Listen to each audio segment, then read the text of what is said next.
I'm here with my buddy Roman, and Roman likes to jump up on people at the door like this. All right, Jill, film that way. Come on in. And you can say what you normally would say. Hi, Roman. There we go. All right. So we'll come back to me, and Jill's going to grab a seat, and we're going to talk about how you can fix this problem. So in this video, I'm going to go over a 4-part process of how you can stop your dog from jumping up on guests that come to your door.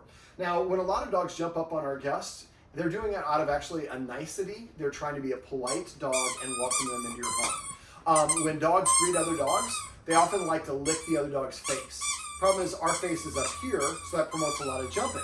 So a lot of dogs want to say, hey, you're my favorite person, or I want to say that you're welcome in my house, or whatever it is. They're trying to do it in a positive way. We look at it as a negative. And a lot of my clients say, he's so naughty for doing it. The clients here have not said that, but a lot of my clients do say, he's so naughty for constantly jumping up on people. And I ask them, what is your dog supposed to do when people come to your house? They say, he shouldn't jump. I'm like, okay, how did you teach him not to jump? Like, he just shouldn't jump. That's not a normal behavior for dogs. If we want them to do something like not potty in the house, which they would normally do, it's important to us so we teach them and motivate them to do their business outside or on a potty pad or whatever it is. Most people don't actually teach the dog what they want them to do. They just get mad when they do what they haven't taught them to do. So the first stage of teaching your dog to not jump up on people at the door is giving them a replacement behavior. In this case, I want to teach him to go to the dog bed. Now, dogs are one of few animals on the planet that can actually recognize a human facial expression, i.e. a smile means my humans are happy. So whenever possible, I like to use fun command cues. And this one, since we have a relative, some mom in the family here is from Oaxaca, Mexico, we're going to use Oaxaca to mean this dog bed over here. Now, he's going to grab a drink of water, and I'll show you how to do this once he gets done drinking. So when I'm introducing a cue, I don't want to say the cue unless I'm 90% certain the dog is going to do the action. Now, my treats are about the same color as this one, so I might, while he's drinking real quick, do a quick switch.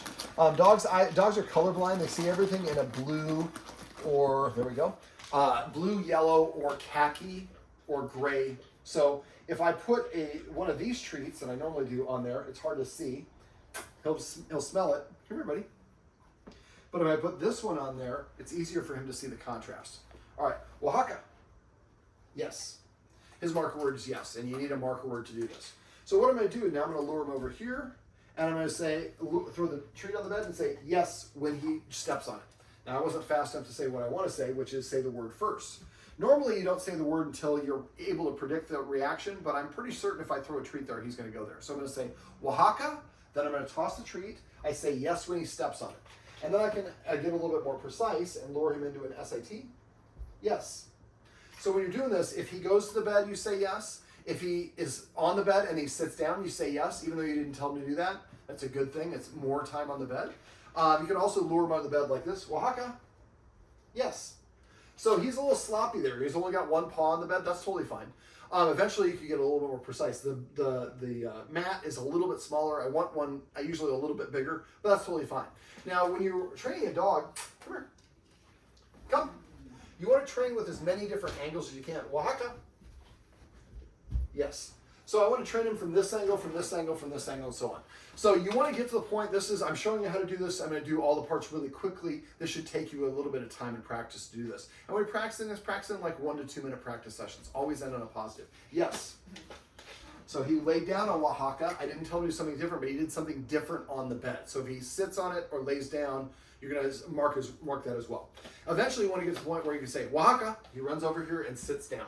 So at first, we just toss the treat and lure him, and if he steps on it, that's fine. But eventually, you do it kind of here. I'll lure him off, and I would say, Oaxaca. Yes, and lure him into that sit or a down. Okay, so that's the first step, is teaching him to go to the dog bed on cue. And you don't go to the second step until you can say Oaxaca and he goes there on his own. You say yes and give him the treat. Second thing we're going to do is we're going to teach him to stay. Now, I have a video. I'm going to have the video below that's going to go through teaching your dog to stay in more detail, but I don't want this to be a 20-minute video, so I'm going to go very quickly on this one. There's 3 Ds for teaching your dog to stay: duration, distance, and distraction. What I like to do is cheat whenever possible. So what I do is I cheat by adding in distractions. Oaxaca? Yes. And duration at the same time. So I say stay, 1 distraction, yes, and then I reach and give him a treat.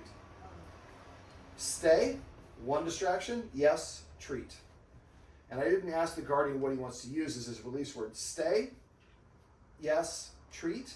I'm gonna do one more time because I want you to make sure when you're doing this you have good compartmentalization. So I extend my hand to the dog halfway and I say stay, then I pull it back, that's one move. Then I lift my arm, pull it back, that's two moves. Now I say yes without moving my arm, that's the third move, and then I reach for the treat after I finish saying yes, that's the fourth move. And normally I would have celebrated that, but I had explained to you. Now, when we're doing a stay, the dog has to stay there until we give them the release word. Is release an okay word for you? We do free. Free, okay. So when I'm done, I'm just gonna say free.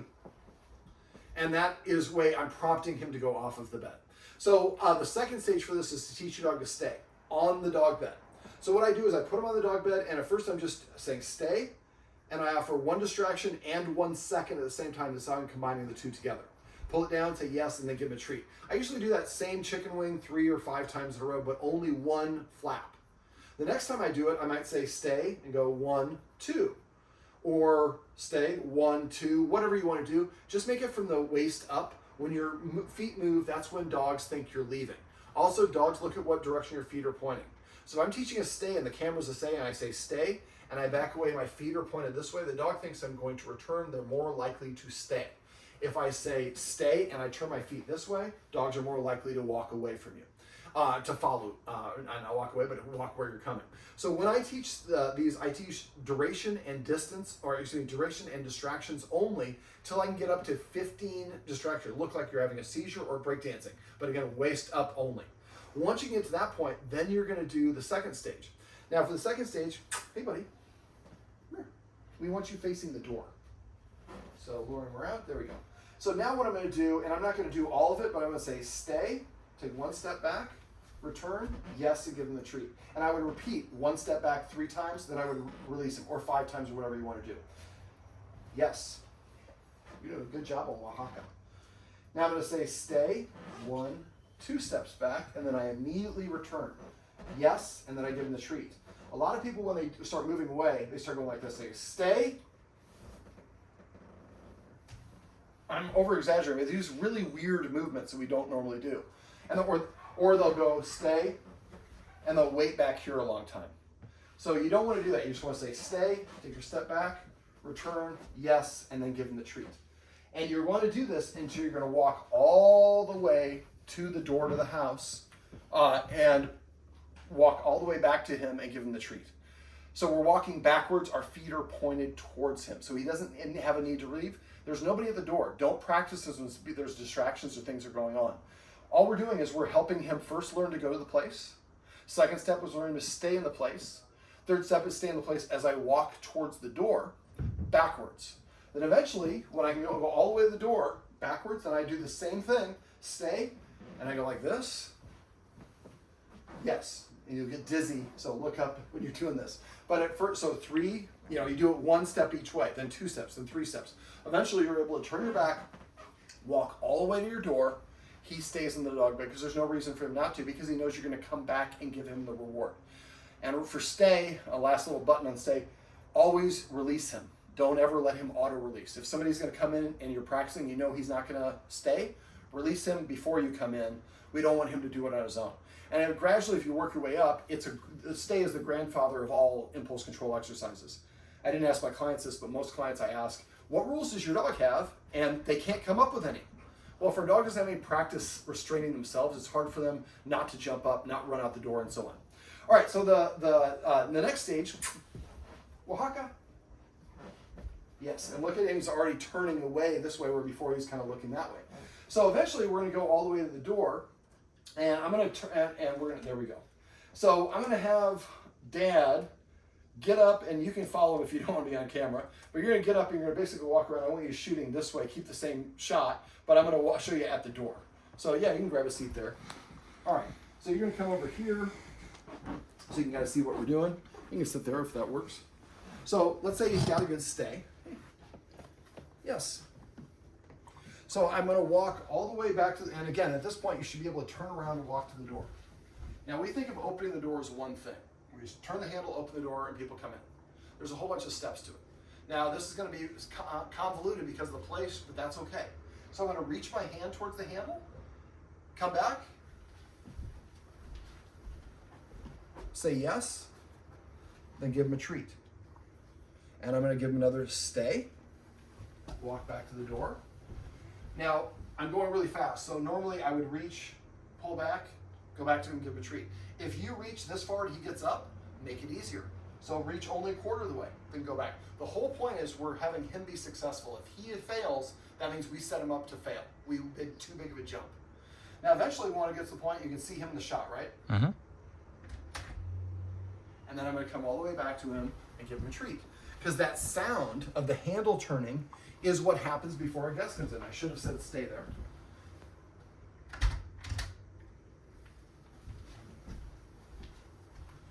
Yes.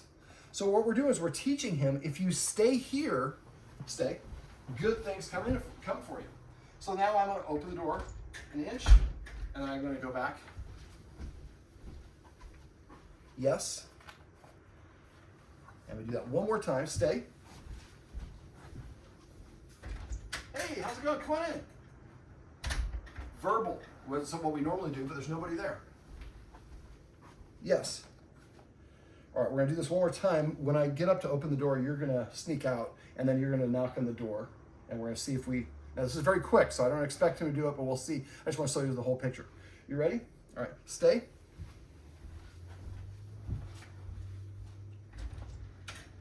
And give me about 10 seconds, give me a light knock, and then let yourself in. See, I was reaching. Don't reach. Yes. Okay.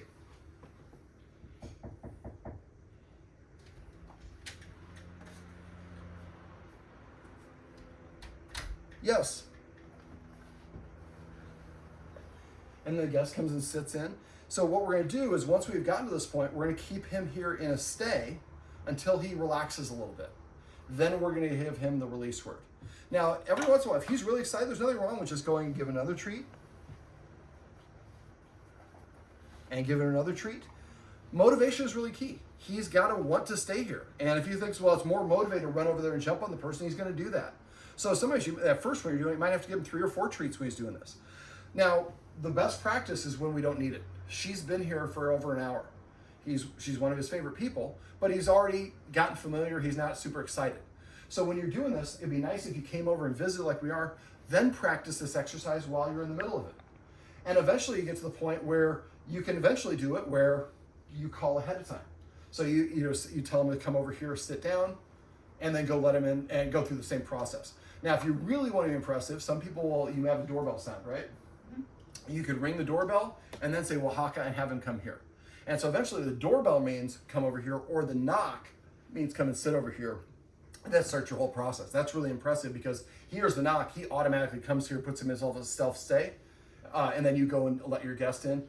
Once he's calm, then you release, and then you might do the guest switch hand game when he comes over to you to promote more of not jumping up. All right, what do you say? F-R-E-E? Free. Sit. Well, this is my buddy Roman, and these are some tips and tricks you can use if you have a dog that likes to jump up on people at the door.